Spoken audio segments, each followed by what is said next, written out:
I would like to introduce you to our team for this evening.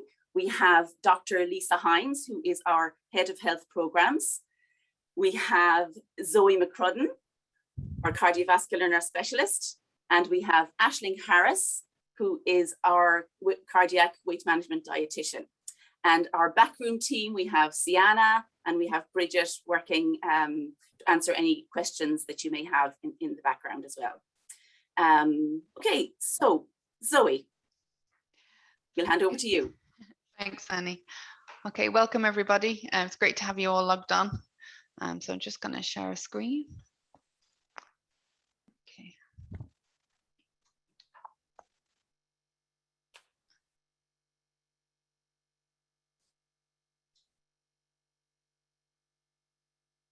Oops. No. Okay. First of all, I want to speak to you all about cardiovascular risk. So we hear a lot about cardiovascular disease. So what exactly is it? So if you take a little look at the diagram, you can see a picture of a heart, and it's zoomed in on one of the coronary arteries. So these are the arteries that supply the heart muscle itself with oxygen. And you can see on the second picture that there's a blockage there, that there's a buildup of a fatty deposit, which is causing a restriction or and a blockage to the blood supply. And you can see it's causing this darker section on the heart. So that would be where the heart muscle isn't getting oxygen, so it can cause muscle death. So cardiovascular disease is the reduction in the blood supply caused by the narrowing of the arteries by the buildup of plaques of fatty deposits.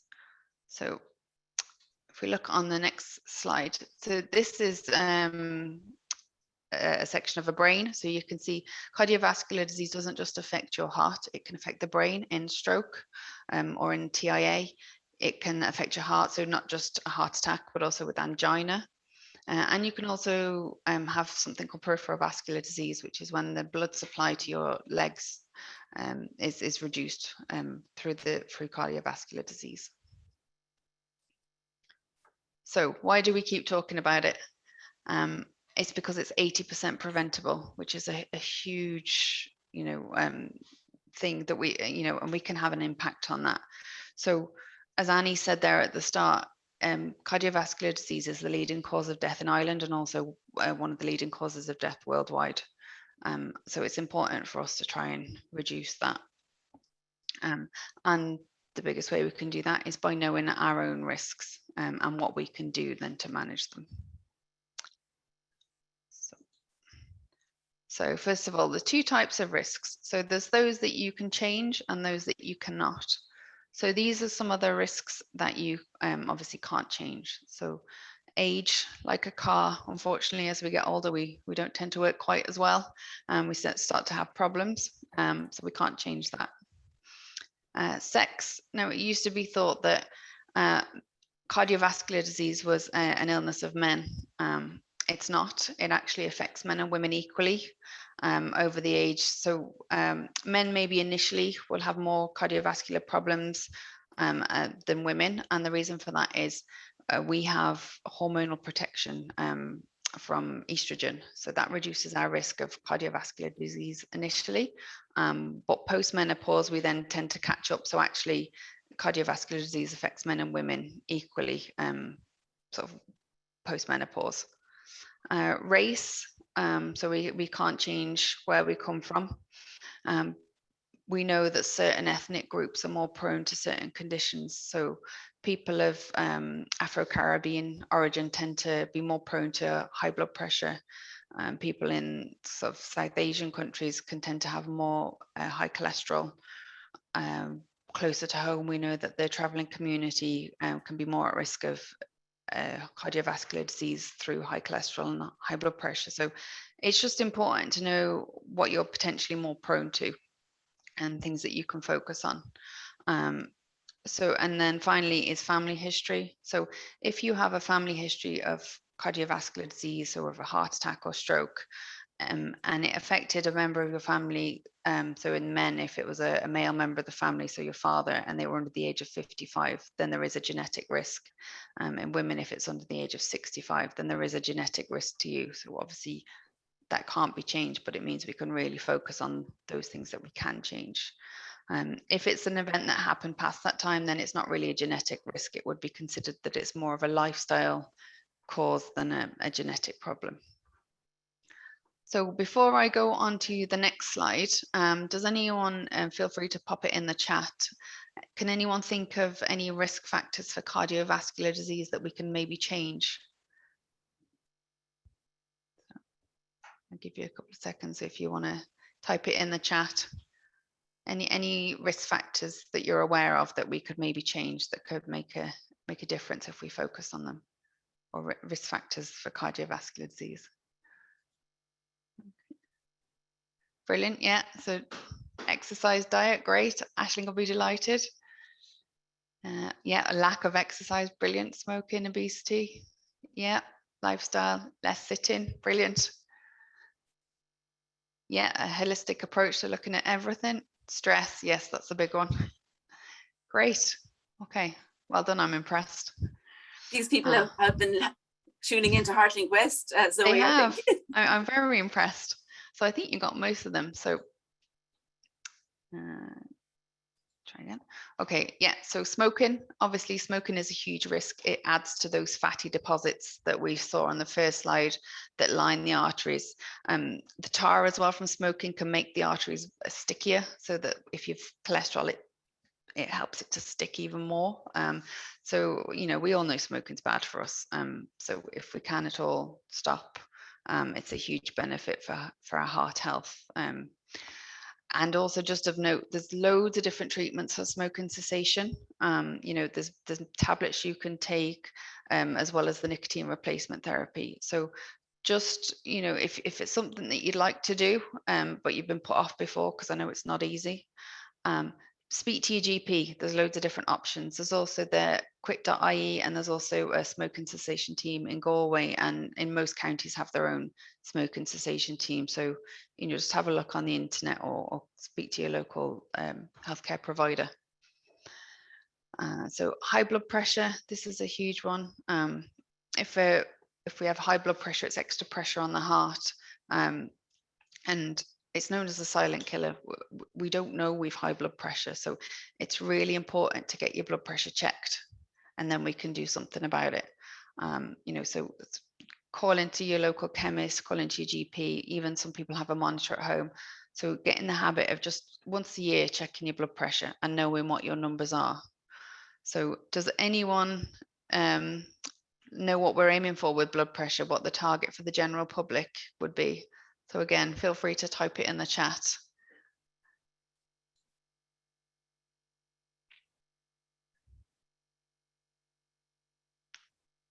Okay, a few different ones there.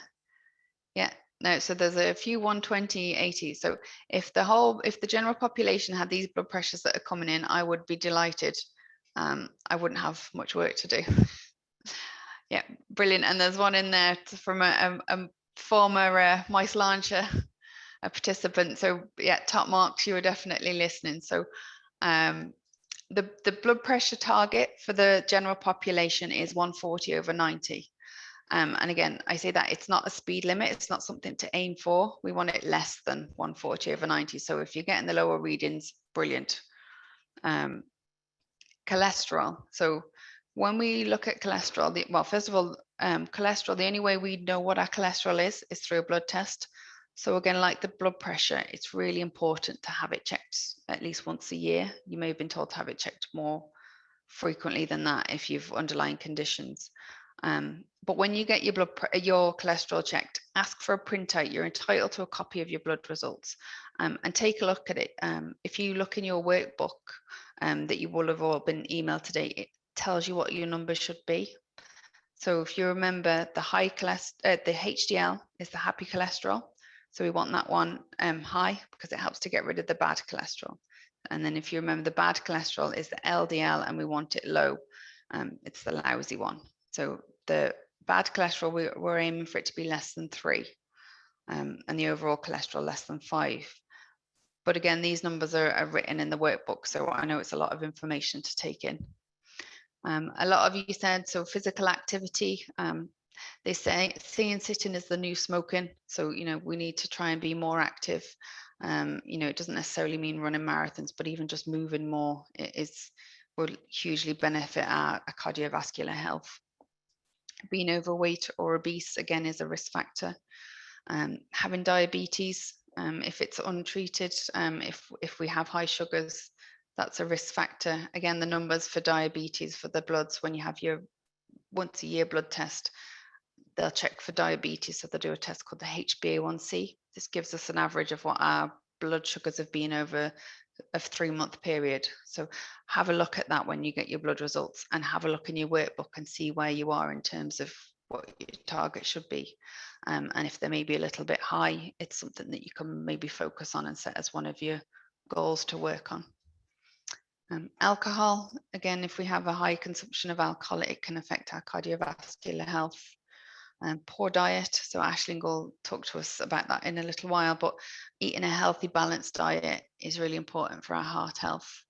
And again, the big one that's often missed is stress, which is great. You actually managed to get that one, so well done again for that, guys. And okay. So there's also some lesser known risk factors for cardiovascular disease.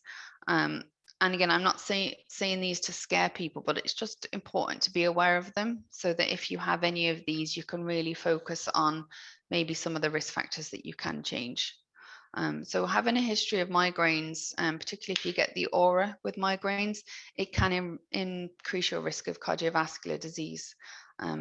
We don't exactly know why, but there was a huge study that was done in Denmark that looked at thousands of people over a 19-year period, and it showed that those that suffered with migraines had a greater risk of stroke and heart attack. So again, it's just something to be aware of.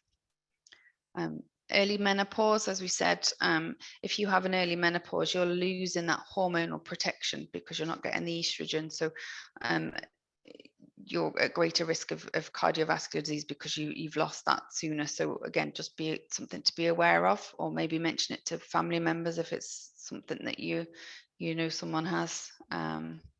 Rheumatoid arthritis, again, this is a condition that can cause inflammation in the vessels, so it can that can then kind of give us a risk if we've got that swelling and inflammation in our arteries. Erectile dysfunction, again, this can be a very early indicator of cardiovascular disease if someone suffers with erectile dysfunction, because if you imagine the blood supply is reduced there, but you're suffering with erectile dysfunction, it's likely that you've got narrowing there in the blood supply. So you've also going to have that narrowing potentially to your coronary arteries or to your, to your brain. So risk of stroke, risk of heart disease. So don't ignore it. It's something, sorry, I have a little visitor. It's something that we should, speak to the doctor about, not just for treatment, but also I'm talking, darling. I do apologize, everybody. But speak to the doctor about it. We can get treatment for it, but also it is a warning sign if we suffer with erectile dysfunction. If you have regular steroids, it's again, it can cause inflammation to our coronary arteries, the same as with the rheumatoid arthritis. So just to be aware of it. And again, if you suffer with severe mental health conditions, we know that people that suffer with mental health have a greater risk of cardiovascular disease because they tend to ignore their physical health. So it's just being aware of it, and sometimes the medications as well can give us the risk of arrhythmias. And the same with lupus, if you suffer with lupus. Okay, so. Do you want to take 2 seconds, Zoe? Yeah, so I'm going to mute while I sort this. So just while I sort out my little visitor, Annie's going to pop up a poll. So just to see if you're paying attention. Absolutely. What is the target blood pressure for the general public? So if you could pop that up, please, Annie. Great stuff. Yeah, take your time.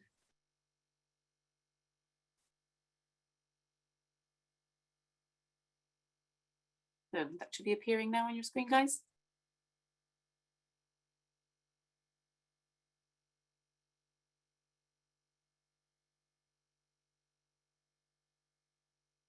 And I see some people are answering in the chat as well. Yeah, brilliant, whichever. So I'll give you a couple of minutes now. I've got rid of my visitor. Okay. The joys of virtual joys of and working from virtual home. delivery.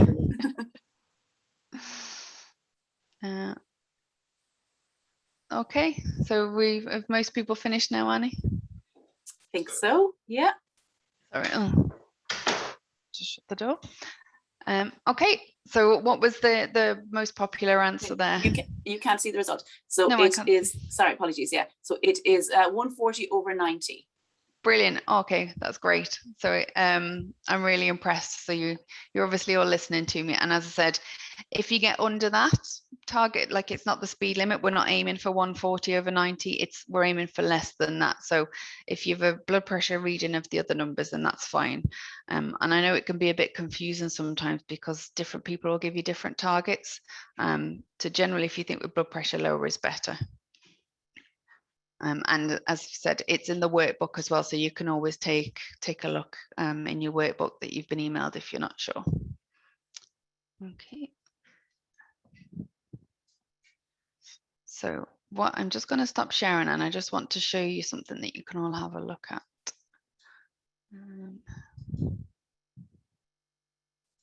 Okay.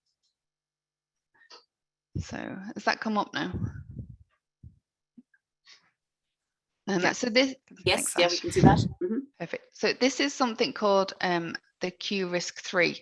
So this is a calculator that a lot of GPs use that you can look at home. So all you need to do is pop in Google Q risk 3 and it will come up for risk calculator.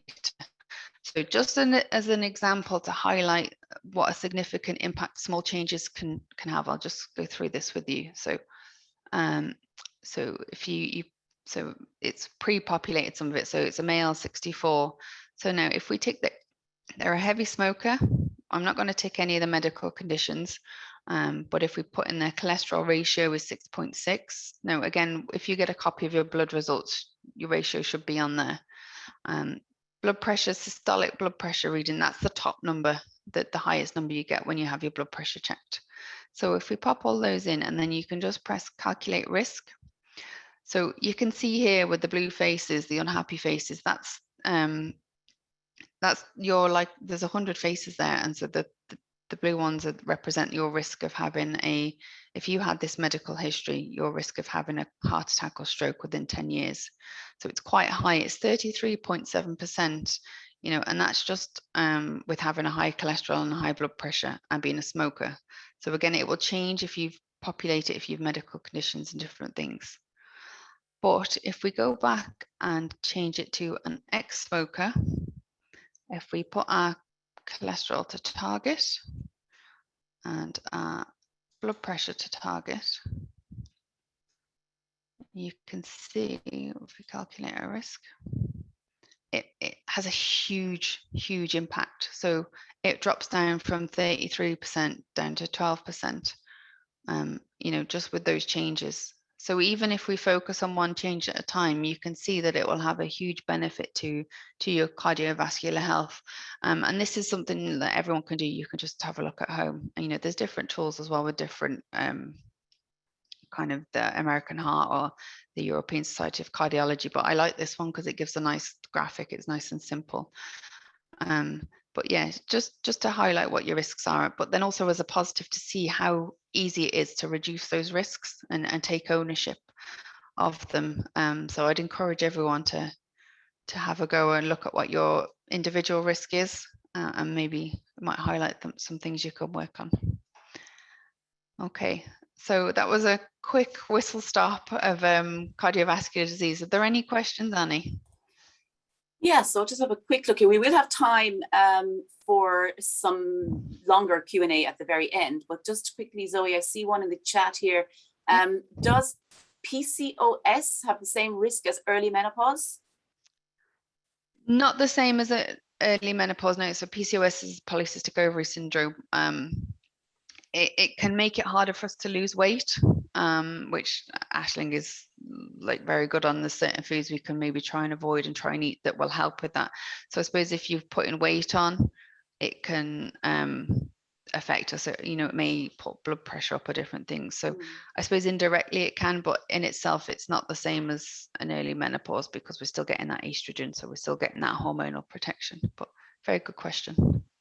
Okay, excellent. There are some others, but maybe we'll come back to them, and we'll, in the interest of time, now we'll head over to Aisling. Great. Thank you, Annie. Thank you, Zoe. So, share my slides. Great. So today I'm going to be talking a bit about how diet can affect your risk of heart disease and stroke. And it was great to see that in the chat you all already know that diet is a significant, can affect the risk factors. So I've put a few poll questions throughout my talk just to make it a bit more interactive. So this is the first poll question. So Annie, you can put it up. And this is, so what risk factors can diet affect? So is it blood pressure, cholesterol, weight, blood glucose control, or all of the above? So I'll give you a second to answer that. There we go. Come through now. Great. So which risk factors can diet affect? Blood pressure, cholesterol, weight, glucose control, and that would be for diabetic, or all of the above? Oh, these guys are really on the ball tonight. Good to see. Perfect. So you can let me know when that is finished. I think that's finished. Yeah. So there we go. Great. See that? Okay. Yep. Excellent. So 97% of you said all of the above, which is the right answer. Yeah. So diet can affect all of these, and I'll take you through a bit about how it can affect these. So the first one I'm going to talk about is diet and blood pressure. And the main way that our blood pressure is affected through diet is through salt. Salt and sodium are basically the same thing. So if we have too much salt in our diet, that can raise our blood pressure. Another thing that has a big effect on blood pressure is alcohol. It raises our blood pressure almost immediately. Carrying excess weight, especially around the middle, can raise blood pressure. It can put extra pressure on our organs. So it's kind of harmful to carry it around the center of our body. And I know someone asked a question in the chat there, so we'll answer that one at the end. And also not eating enough fruit and vegetables can affect blood pressure, and I'll show you why that is. And just to give you a bit of a quick explanation of how salt can affect blood pressure. So basically, you have blood pumping around your body in your blood vessels, so in your veins and arteries. If you're eating too much salt, they will pull more water into the blood vessels. So it's kind of like a garden hose, and it's putting a lot of pressure on. There's a lot of water in there. And then that increases the pressure that the heart needs to pump that blood around the body. So when there's that extra pressure, it can stretch the arteries and it can damage the heart over time. So that's why high blood pressure is bad, and that's why salt in particular is bad for blood pressure. And sometimes we might think, oh, well, you know, I don't add extra salt to my dinner, I only add a little bit. But in reality, 80% of the salt that we eat is already in the food before we've added anything extra. And that's because when they process foods, even things like bread, cereals, cheese, they will add extra salt to preserve it and to give it flavor, and to extend the shelf life.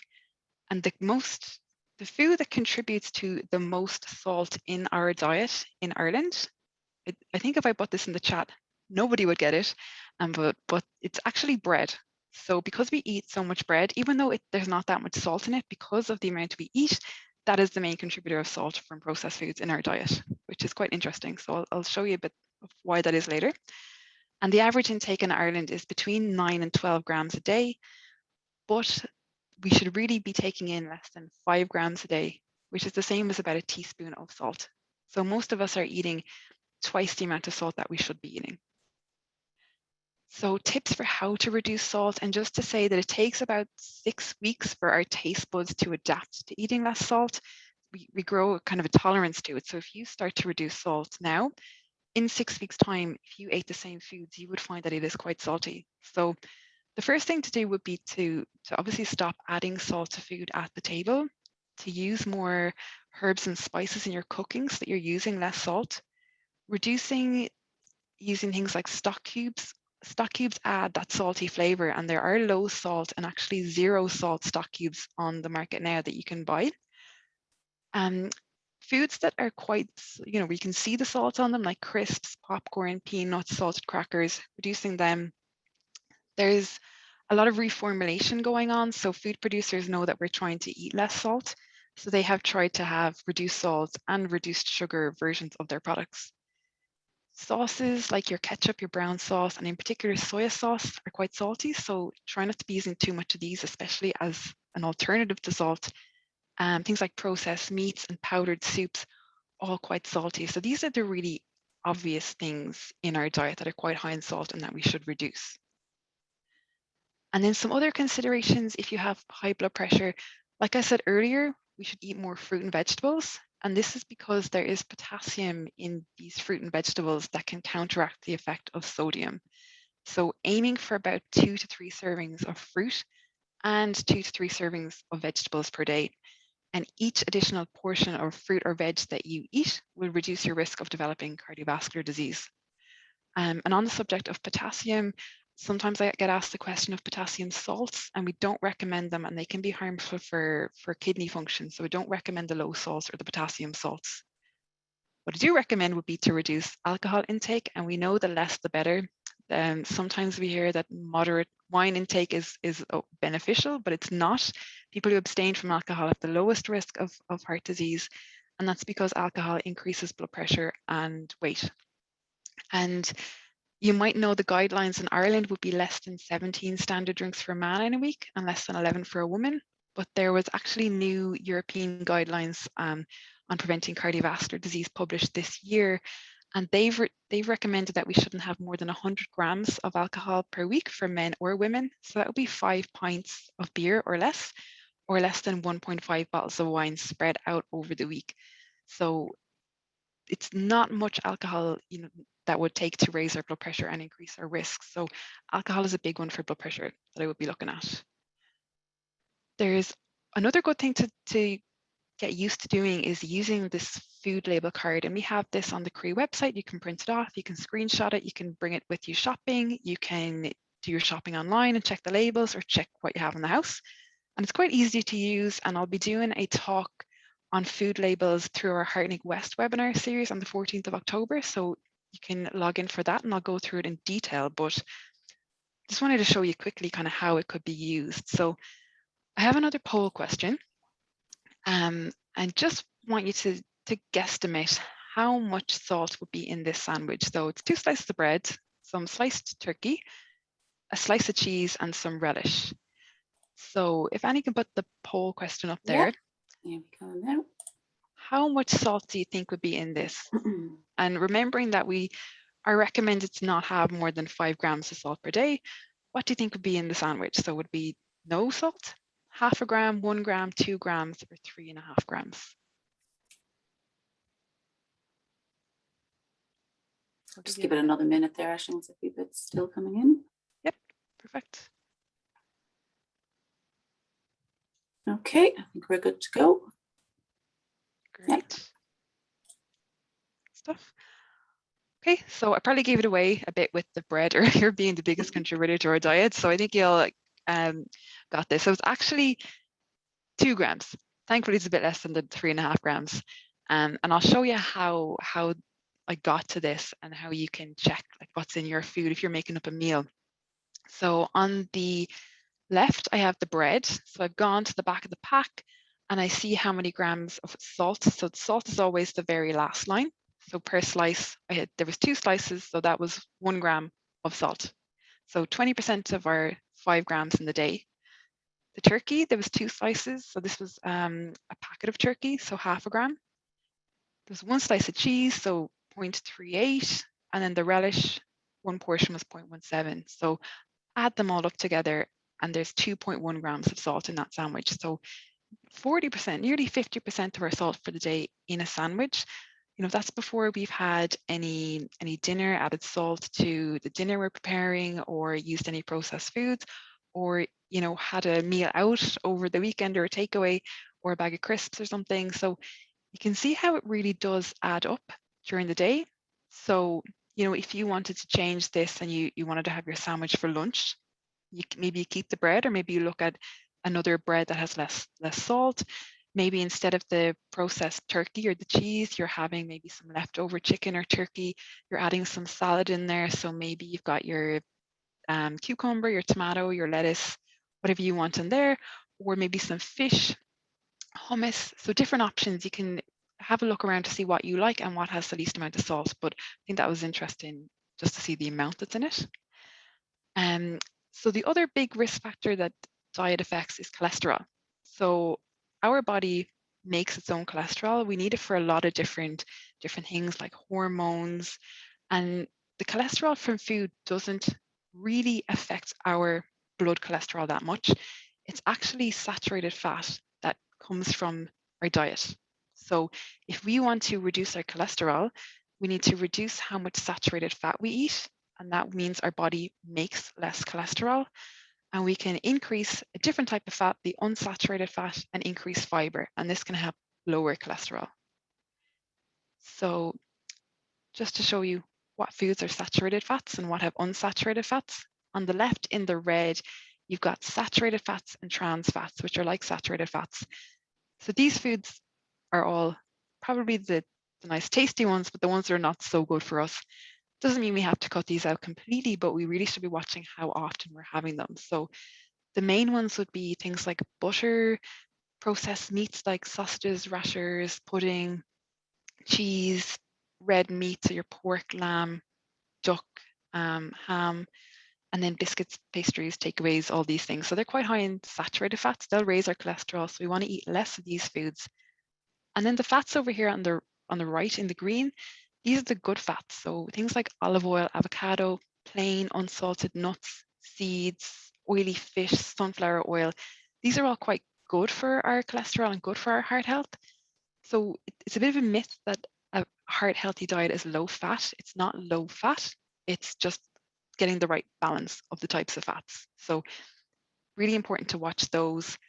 And there's also other foods that can help lower cholesterol. So our flaxseed, chia seed, things like tinned beans, lentils, chickpeas, really underused in Ireland, considering how easy they are to cook with. You literally drain the tin and you can throw them into soups, stews, salads. You don't even have to cook them, but they can help lower cholesterol, as can porridge and barley. So they kind of form a glue, spongy kind of like mixture when they're in our gut, and they can help get rid of some of that saturated fat. So porridge is a great option in the morning for lowering cholesterol.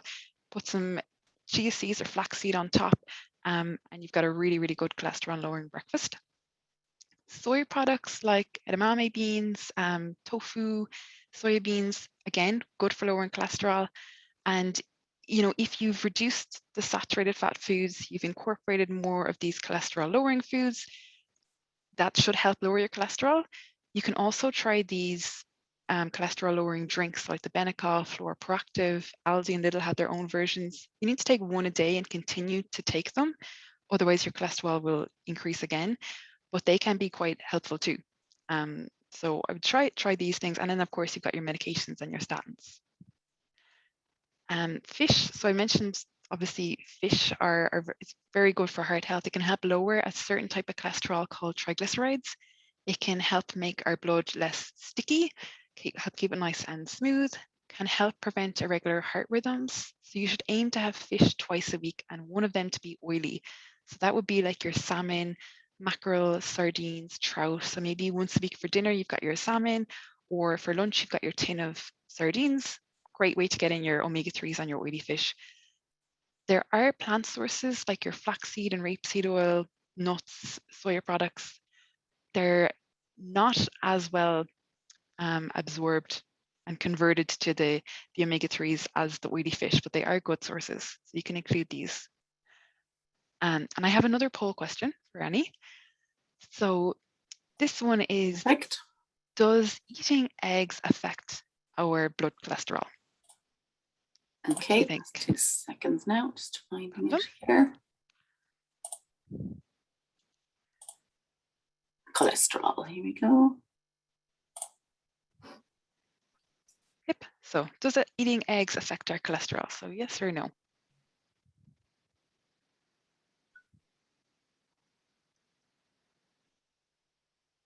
Okay, I think we're pretty much done on that one. Great.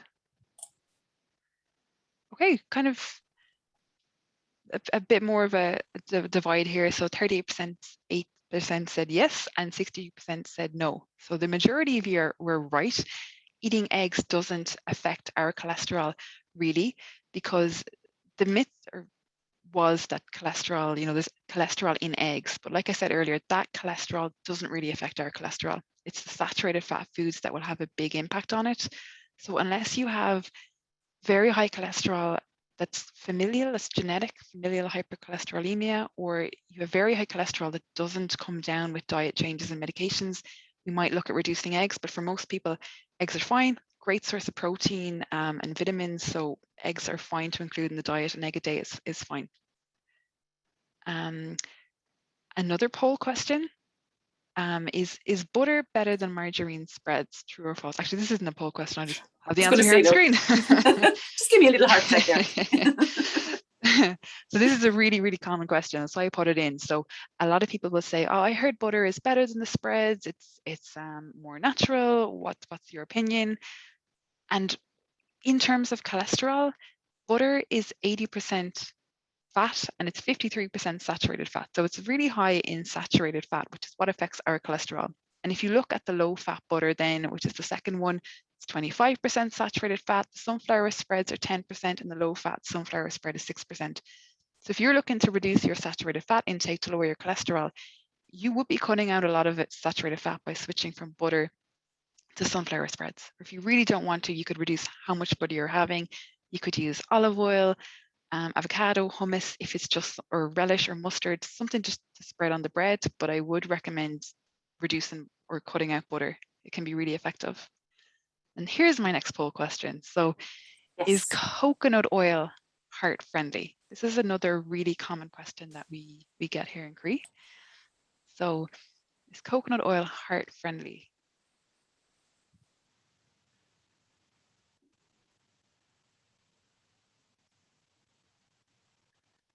Ooh, this is an interesting one.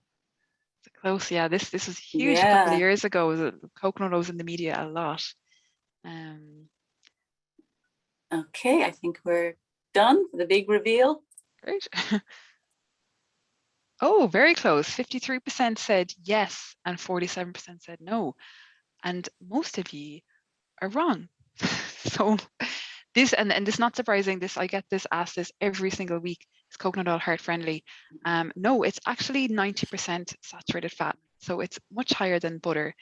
And again, that saturated fat is going to raise our cholesterol. So unless you're using it occasionally, maybe in a recipe that needs that coconut flavor, I wouldn't be cooking with coconut oil. I would be cooking with olive oil or rapeseed oil as the two main ones. So coconut oil is a myth. It's not really heart friendly. This slide, this bit of text on here, but this is just maybe a food diary, and it's no one's food diary, just made it up. But I wanted you to go through it and maybe identify some areas that this person could change. So for breakfast, they're having Weetabix, full fat milk, 2 slices of toast with some butter. Mid-morning, they have a croissant with butter and jam. They have a latte as well. Lunch, they have a sandwich, which is ham, cheese, butter, and a bag of crisps. In the afternoon, they have a chocolate bar and a glass of cola. Dinner is lamb chops with potato, bit of butter, vegetables. And in the evening, they have apple tart cream and a pint of beer. So a lovely day of food. So what do you think? This person has high cholesterol in their diet. Which foods in their diet are high in saturated fat? So if you want to throw in some guesses into the chat, I'll have a look at them. So from their diet, which foods are the ones that are highest in saturated fat?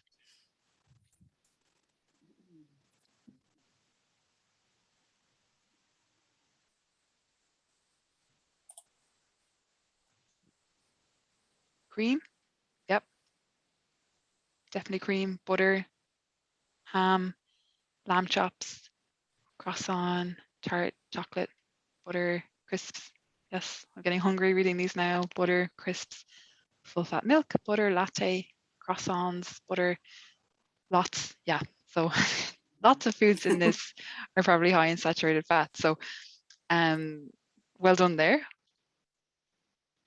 So these are the ones that I've picked out as being the highest. So in the red here, you'll see the croissant, 7 grams of fat in a croissant. Cheese has 8 grams of fat. The chocolate bar has 10. The 2 lamb chops has 21 grams of saturated fat, and the cream has 10. So these numbers don't really make sense unless you know what we're aiming for. So the recommended intake for saturated fat is 15 to 27 grams a day. And this person is having 93 grams. So they're well over 3 times what they should be having. So how could this person change their diet to lower their cholesterol if they wanted to make a few changes? Maybe they could cut out some of these foods, the croissant in the morning, switch that for a healthier snack. Maybe the sandwich, change up the fillings, the chocolate bar and the apple tart, maybe it's one or the other. The lamb chops, maybe switching to fish or chicken or a leaner meat sometimes, that would really lower cholesterol. And then the butter, don't know if you've noticed, but there's a lot of butter coming in during the day. So I base this on one of those small rectangular packets of butter. 2 of them would be 7 grams. So in a day they're having it at most of their meals.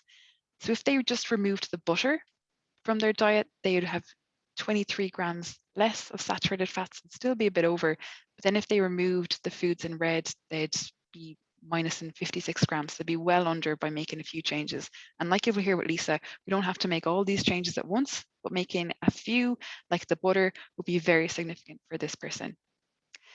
And just an overall heart healthy pattern, very much what I've been talking about today, is a diet with lots of fruit and vegetables, lots of good fats, less bad fats, some oily fish, high fiber foods, your beans and lentils, your porridge, your barley, bringing down that cholesterol, and less salt. So a Mediterranean diet pattern is really good for doing that. Some examples would be, putting your chickpeas in your soup, mixed bean salads, chickpeas in your curry, sardines on toast, switching your dessert for fruit salad and yogurt, throwing your nuts and fruit onto your porridge in the morning, and having fish once a week.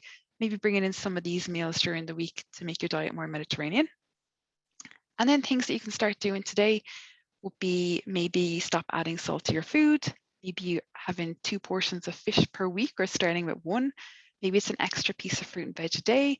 Maybe it's 30 grams of nuts per day, switching to a higher fiber bread, switching from butter to a plant-based bread, or reducing your alcohol intake. So picking 1 or 2 things to get started with is a really effective way to start making those changes today. So hope that was interesting. Again, we'll probably have time for questions at the end, maybe 1 or 2 now. What do you think, Annie? Or will I hand it over to Lisa? We might move on to Lisa, because there are, as you can imagine, tons of diet-related questions. So maybe we'll move on to Lisa, and then we'll come back around to the questions at the end, and we'll do a quick fire through all the questions then at that point. Is that okay? Good stuff. Yep. Right. Okay, so Lisa, away you go. Lovely. Thank you, Zoe, Aisling, Annie. Absolutely fascinating as always. But as Annie said at the start, hopefully this is a hopeful message. With World Heart Day yesterday, this is, as Annie said, an invitation to connect with your heart. So rather than seeing all this information as overwhelming and hard to know kind of what to do next, hopefully Zoe and Aisling have made it clear how important and how unbelievably impactful and beneficial small changes are. Small changes every day really build up over the days, the weeks, the months. So what I'm going to invite you to think about now is that whole idea of connecting with your heart. So you've taken in a lot of information. Some may be familiar, some may be not that familiar from Zoe and Aisling. So either open up the workbook if you've already received it, and maybe you're kind of able to have the 2 screens open. If that's easy for you to do, you can have the workbook there, or maybe plan to have a look at the workbook after the session or when you receive it. And as Annie said, you can contact us to actually get a physical copy of it, because the workbook is all about sitting with the information that you've gotten from Zoe and Aisling, picking out the things that are most important to you, the things you think you can do something about, and then actually writing down, working through your goals and your plans to get from knowing all this information to knowing about your risk, which is the focus today, to doing something about your risk factors and really tending to your heart health. So here you'll see what a bit of the front of the workbook looks like, just to remind you, this is what I'm talking about when I'm talking about opening up the workbook. So as I said, we're talking now just for the last few minutes of the talking bit of the webinar about getting from knowing to doing. We all know so much about our health. We're kind of bombarded with information from our healthcare providers, our family and friends, from the media. But we all know how difficult it is to actually make changes and to keep changes in place. And there are a lot of reasons for that. You know, for example, the reason why you do things today in terms of your diet and your activity levels, your smoking, your alcohol intake, are because you did them yesterday and the day before and the day before. Our actions are tied up in our routines and our habits and our preferences and the way kind of the demands and setup of our life is. So if you're making a change, you're kind of swimming against the tide, and that can be really hard. You actually often have to change a number of things in your life in terms of what you do, how your life is set up, what your family do, in order to make changes to things like the way you eat and the kind of activities that you engage in. So to set the scene, making change is not easy. So that's why it's so important to really take on board that making small changes that are important to you, gradual baby steps, is the way to go. It's not about aiming really high and then just not being able to make any progress. So we often think, you know, if we have the knowledge and if, you know, we have a bit of motivation, that should be it. That should be enough to get us from knowing to doing. But unfortunately, change is not like flipping a switch. It's about much more. It's actually a process. So rather than kind of sitting waiting for yourself to, you know, to be motivated or to just, you know, have all of the changes made and have achieved all your goals, it is about engaging in action, getting started with one or two things, as Aisling said, in order to go through a gradual process that will take a bit of time, that results in you gaining more and more knowledge about your different risk factors and you know, different things, you know, specifics around diet or physical activity or whatever it is that you're working on. It's about growing your knowledge, growing your confidence in your ability to do things differently, the skills, the knowledge that you need to, you know, cook differently or shop differently. And then that helps you to grow your motivation. So it is about getting started with making changes and then growing your knowledge, your confidence, your motivation over time. And that's what helps you to really bring about change, and change that you can maintain over time to really get the full benefit and make a real impact on your cardiovascular risk factors. Really important to make the point at this stage, though, that making changes is difficult. And so when you go about making changes, it takes quite a lot of your kind of time and attention. It needs a bit of planning. As I said, making changes is kind of like swimming against the tide. So it is actually really important to also think about your kind of stress management and your self-care at the same time, so that you have enough kind of mental resources to make those healthy, maybe new choices in your life. Because your life is going to be busy, you're going to have ups and downs. There's going to be times when, you know, your healthy eating is just not the top of your list. So building in a bit of stress management into your plan is really important as part of your goal setting and your action planning. So whether that's going for a walk, giving yourself 10 minutes to read a chapter of a book, calling up a friend if you've got something on your mind, whatever helps you in your life to manage your stress, really important part of your toolkit. So we're going to run through a few steps, and these are all in your workbook, so you don't have to remember any of this. I'm just going to talk through an example of some steps to go through to help you to get from knowing to doing. So give yourself a bit of time after this session, or maybe tomorrow or over the weekend, to build your plans and your goals and your action plans towards your best heart health. So step one is to ask yourself, what are your heart health goals? So maybe something that Zoe or Aisling said struck a chord with you. Maybe the GP has brought up something to you lately. So bring that to mind, maybe jot it down even for yourself. Just for this example, I'm going to say that my heart health goal is to lower my blood pressure. And Aisling really helped us to understand why that is so important. But it's really important for you to, when you pick your heart health goal, to ask yourself, well, why did I pick that goal? Why specifically that goal? So when times get tricky and you're very busy, being clear on why you picked that goal, why this goal is personally important to you is really important. It can really help you to push through those more difficult times in your journey. Next step then, what actions are needed to achieve this goal? So saying my goal is to lower my blood pressure doesn't tell me that much in terms of actually putting a plan into place, helping me to know what to actually do differently day to day. So I might say, okay, the actions, the actual behaviors that I need to do to lower my blood pressure are to eat less salt. And again, Aisling told us lots of useful information about this, and maybe to take your medications if you have been prescribed medications for your blood pressure. So by thinking about actions rather than just thinking about the outcome of my lowering my blood pressure, now I can start thinking about ways to go about eating less salt and taking my medications. So then the next step is asking myself, why is this not happening right now? You know, why amn't I taking in less salt in my diet? You know, why is my salt where it's at? And I really like salt, so it's, you know, it's up there. And why amn't I taking my medications? So this isn't to kind of blame yourself or judge yourself or have you know, give yourself a hard time. This is about identifying your barriers, and by really getting clear on why something isn't happening, you can target those things with your action planning to help you to get up and over those barriers and to start making those changes. So when it comes to reducing my salt, my barrier is that I love salt. I love to put it on my eggs and my tomatoes. I just really love that flavor, and I crave salt. So that's why it's very hard for me to reduce my salt.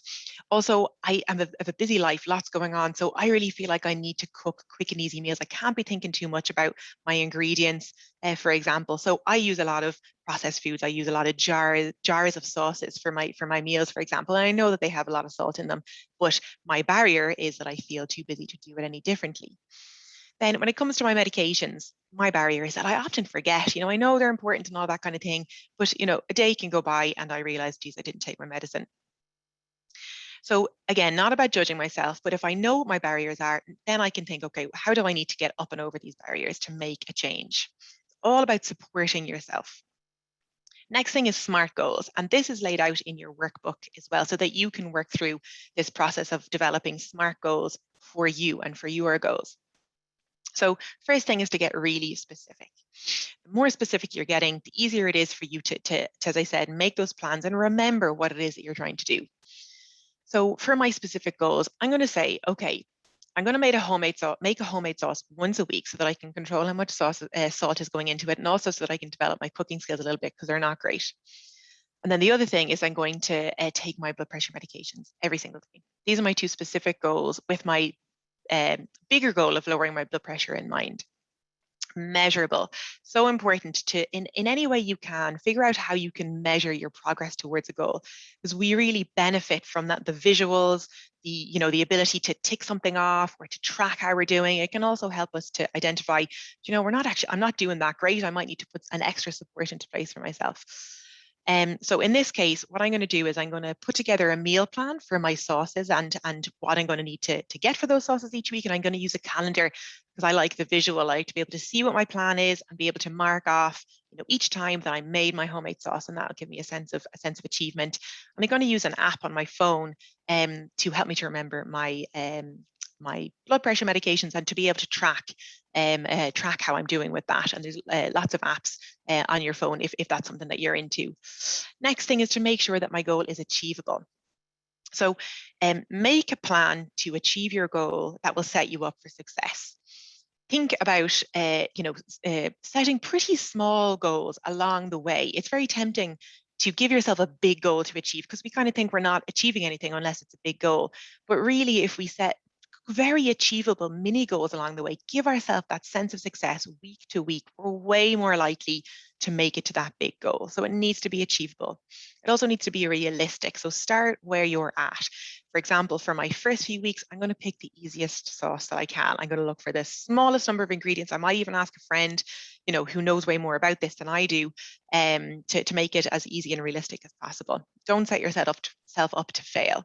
Really a good idea to put a time limit on it as well, so that you can have it in mind, right? I'm going to give this a really good shot until my friend comes to visit at the end of November, or until Christmas, or until I go on my holidays, or until my next GP visit, because it can help you again to have this manageable time frame and framework in your mind that you're working within. It just helps you to keep nice and focused.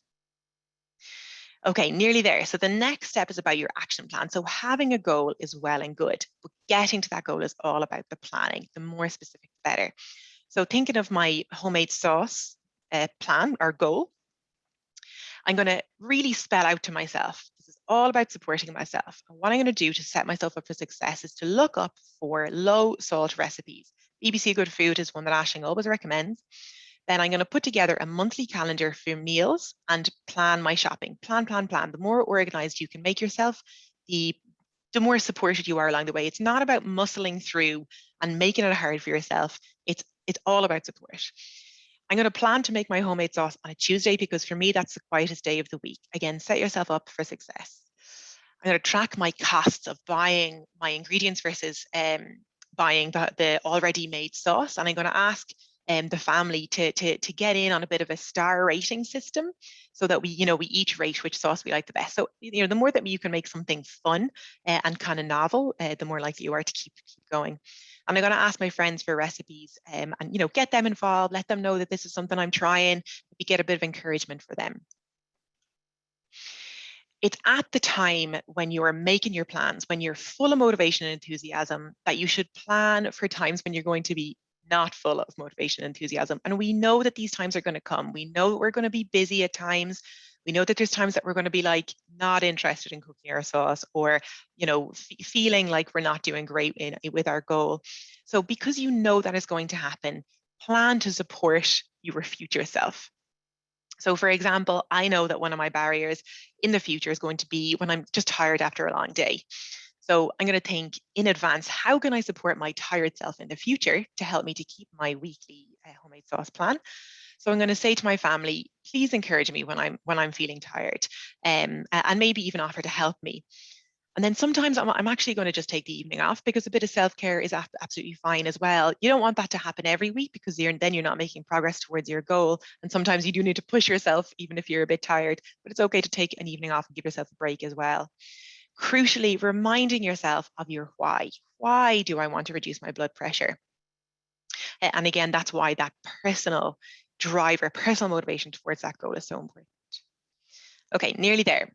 Last bit to think of when you're putting your goals and your action plans together is having in your head, how will I know that my plan is working? What am I actually working towards? What am I going to feel when I work in the direction of my goal? The more that you can connect with something emotionally, the more likely it is to happen. That might seem a bit airy-fairy, but it's really true, I promise. So I'll know that my plan is working when I'm craving salt less, and Aisling told us that takes about 6 weeks. When I see from my my tracker or whatever system I'm using that I'm actually taking my medications every day, I might actually be able to see my blood pressure coming down. So maybe the next time I get my blood pressure taken, if I've been really managing to support myself and make progress towards my goal, my blood pressure will start to be different if it's elevated. And I'll also realize that I've become into a bit of a routine. I'm doing less hemming and hawing. I'm doing, I have this bank of recipes, so it's way easier. There's less planning needed. I need to motivate myself less. It's just kind of embedded, and that's something I'm really looking forward to.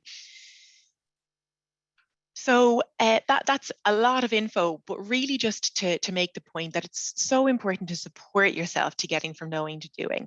It's not about just knowledge and just motivation. It's about the process of engaging in the journey towards change. So help yourself to make that step and start that process of getting from knowing to doing by taking out your workshop or your workbook, contacting us if you'd like to get it in a physical copy, and start filling it in and start working to support yourself in the direction of your goal.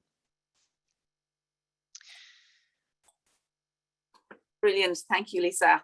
That was excellent, and a great follow-up to the messages that we received from the two girls, because it really is about putting it all into action, isn't it?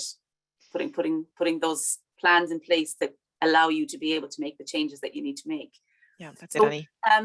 We are really pushing on our time here. We're breaking all our own rules this evening. So we're going to fly through some questions, I think. and maybe I'll just work through the chat and stuff here. But Aisling, sorry, Zoe, there was one that I saw there with regard to low blood pressure.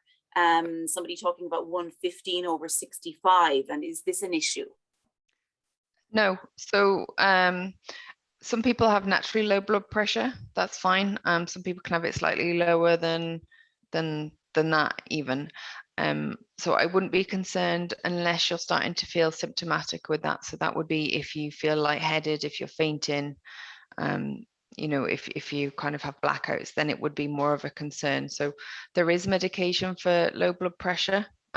So if that is a problem, speak to your GP. But if you feel well and you've low blood pressure, that's fine. There's nothing to worry about. And just make sure you stay well hydrated as well, because if you're a bit dehydrated, you can have low blood pressure also. Okay, great. So hopefully that answers someone's question. There's one here, I'm not sure who should answer this. It's a recent article in the Irish Times says that recent research states that if you have AFib, then you should not take any alcohol at all. I have AFib and have been taking a daily small glass of red wine for the health benefits, flavonoids and oxidants. Would the panel advise me to cut out the red wine?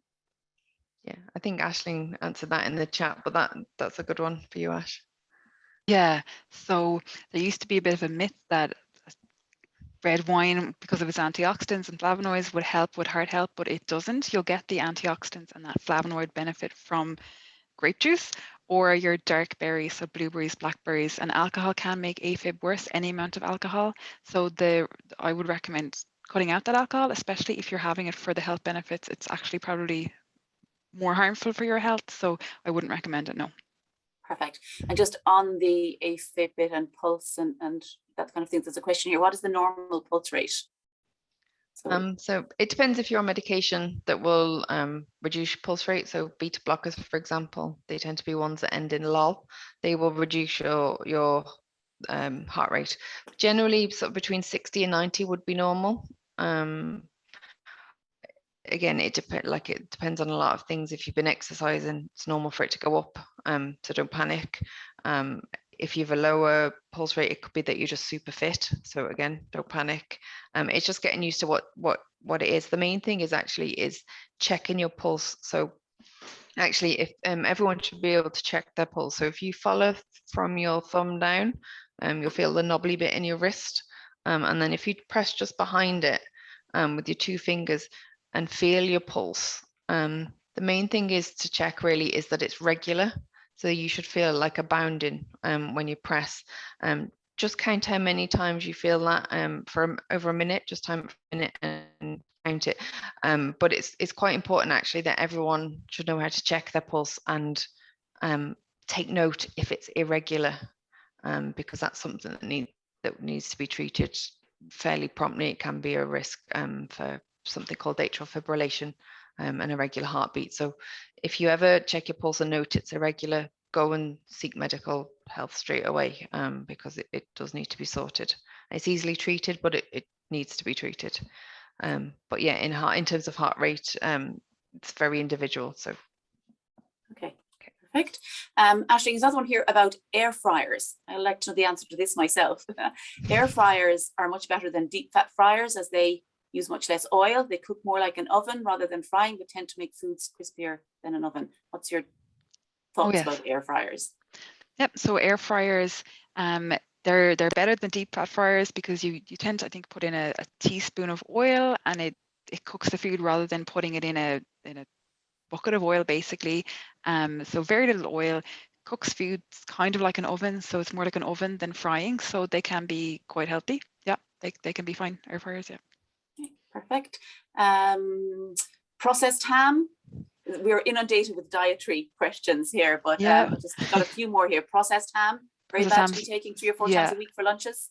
So that would be considered a processed meat, and like rashers, sausages, and the recommendation is actually to not have that at all. So if you're having it 3 to 4 times a week, maybe cutting it down to 1 and having something like eggs, turkey, chicken, tuna instead on the other days. It's quite high in salt and fat, so I would cut it down. Perfect. Somebody, I'm not looking at it here, but somebody asked a question in the chat earlier. I saw it. Is there a limit to the amount of fish that you can eat in a week? So there actually is a limit on the amount of oily fish you should eat a week. So white fish, fine, but oily fish like your salmon, mackerel, trout, sardines, for girls and women who might have children or who could have a child, planning to have a child, so before menopause, the recommendation is actually to have no more than 2 portions of oily fish a week, because it can build up. It's a fat soluble fish, so it can build up in our fat stores and it can affect embryos. So 2 portions of oily fish for girls and women. Perfect. And one more for you, Aisling. I see here some cheeses are low fat. Do you recommend low fat cheese or not? Or Yes, so some of the cheeses you'll see they'll actually say lower fat rather than low fat, so they can still be high in fat. They're just 25% less fat than the original version, so they can still be quite high in fat. And salt, they don't reduce the salt when they put it lower fat, so read the label is my advice there. perfect. Okay. My God, we are absolutely inundated here. Organic food in general, is that It obviously has benefits, but in terms of organic, so it's organic made, but there's you can get an organic chocolate bar. It's the exact same as a regular chocolate bar. Organic butter is the same as regular butter, so it depends what you're buying it for. Is it to not have the pesticides? It's closer to home, grown closer to home, or is it you think it's healthier? Sometimes it can be a marketing term, and the health benefits might be very similar. perfect. And one more. Zoe, this is for you. What are the causes of increased calcium deposits in blood vessels, diet or biological? Maybe it's for either of you. Does increasing water intake help reduce calcium levels? What treatment would there be for this? It depends on the cause. It can be due to those things. So it can be genetic. It can be related to autoimmune conditions. It can be related to glycemic control, so your sugars. It can be related to diet. Certain supplements can possibly cause it. So there's a lot more to it, and it depends what it is. With regards to water reducing it, I'm not sure, to be honest. Aisling, maybe. No, low salt won't, water won't decrease calcium. Sometimes you can get high calcium levels if you're taking like a really high vitamin D supplement. So it's really important not to take very high vitamin D. But you can't really change it that much through diet. No. And we need calcium from food, like your calcium from your milk, cheese, yogurt, 3 portions a day. We still need that. Okay. I have one other one here, Zoe. This might be for you. I still have problems. This is from an 89-year-old person who's joined us this evening. I still have problems with this text. I am reasonably fit at 89, yet my blood pressure is 186/113. Any ideas? Yeah, so I suppose first of all, look at your lifestyle. So if you have a high salt diet, particularly if it's hidden salt, as actually mentioned, in breads and different things. So reducing salt intake, if there's a lot there, that can put the blood pressure up. Exercise can reduce blood pressure, as well as cutting out the salt. But if it's that high and it's consistently raised at that kind of numbers, it needs to be treated. So it would be medication, I would imagine, to bring it down if that's a regularly high reading at 186 is too high. Okay. And Lisa, I have one for you. Have you any recommendations of books to help change one's relationship with food? I bet that Aisling does. That's a really interesting question. So there is a kind of a movement now called intuitive eating. So if you find you have a relationship with food, like maybe kind of more so emotional eating, I have one beside me. This intuitive eating is, my screen is a bit blurred out. Intuitive eating is one, and there's another called Just Eat It, and it's based on intuitive eating. They're 2 really good ones. They're kind of moving away from the diet culture and good and bad foods and diet rules and restrictions. So intuitive eating and Just Eat It would be 2 good ones, I would say. Perfect. Okay, so I think that we are going to wrap that up. We could be here all evening answering questions. So I just wanted to say a very big thank you to our health team for giving up their evening and presenting such a wonderful presentation for us. And to you for joining us this evening. We were absolutely overwhelmed with the numbers who registered for this webinar. I also should have said earlier, and my colleague Bridget did remind me, and I forgot at the beginning, to say a very special thank you to all the people who have joined us via phone link, who didn't have the ability to join or the technology to join via Zoom link and joined us by phone. So a big hello to all of you out there. I know you didn't see the actual picture, but I hope you got all the information by listening just as well. So just before we go, and before my battery actually goes, because I'm getting a little notification here, I just wanted to go through a few little housekeeping bits with you again about some upcoming events that we have. So bear with me one moment while I just share my screen. So as we said, you can get that workbook from us. I know some of you said that you're having issues with the email or whatever. So it is healthteam@croi.ie, or you can, I think Bridget put her email in the text there as well, just bridget@croi.ie, and we will be able to send you a hard copy version of this workbook to help you make the changes that you're all going to make, that we're all going to make after this evening session. Then if I can move on to my next slide, just seem to want to do it for me. Oh, Lord. All right, Annie, just while you're doing that, is this being recorded? Well, I see yes, it's recorded. Yes, absolutely, Zoe. Thank you. Yes, absolutely. So this webinar is going to be being recorded. You will all get an email tomorrow evening around the same time that the webinar started. There will be a link to watch back the webinar. And all of those who registered and were not able to join us, they'll be able to watch back the webinar as well. It will also be available on our website after this evening. But there's also a survey link in there that we would be very grateful if you would complete the survey. Just take a few minutes of your time just to give us some feedback on the webinar this evening. The other thing I wanted to mention to you is our HeartLink West helpline. So so many questions were not answered this evening, and our apologies for that, but I suppose we can only get to so many.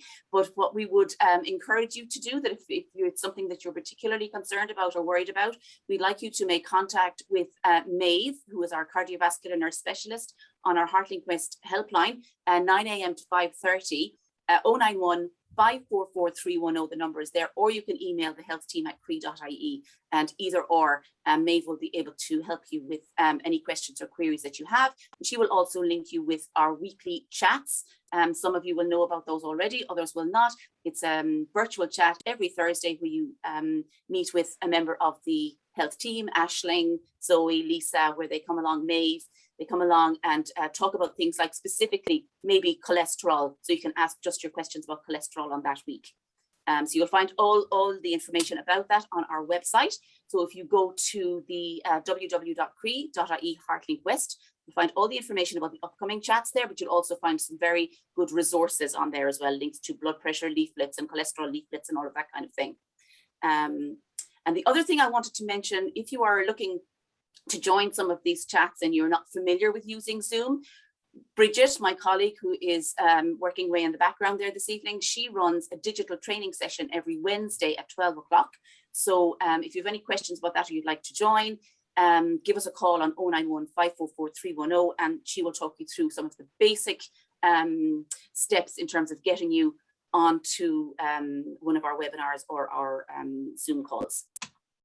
So the other thing I wanted you to do is to save the date for World Stroke Day, which is coming up at the end of October. We will be running a webinar on the 28th of October from 7 p.m. to 8 p.m. Focusing on stroke awareness, and we'll be joined by an expert panel of speakers on that night. So the link for that will be available after this evening. It'll go live on our website. So we look forward to seeing many of you there again. And without further ado, that is it. And thank you from all of us for joining this webinar this evening. We look forward to seeing you again. Hopefully you found it helpful, and have a lovely evening, everybody, from everyone at Croí. Thanks, everyone. Thank Good you. night. Bye. Good night.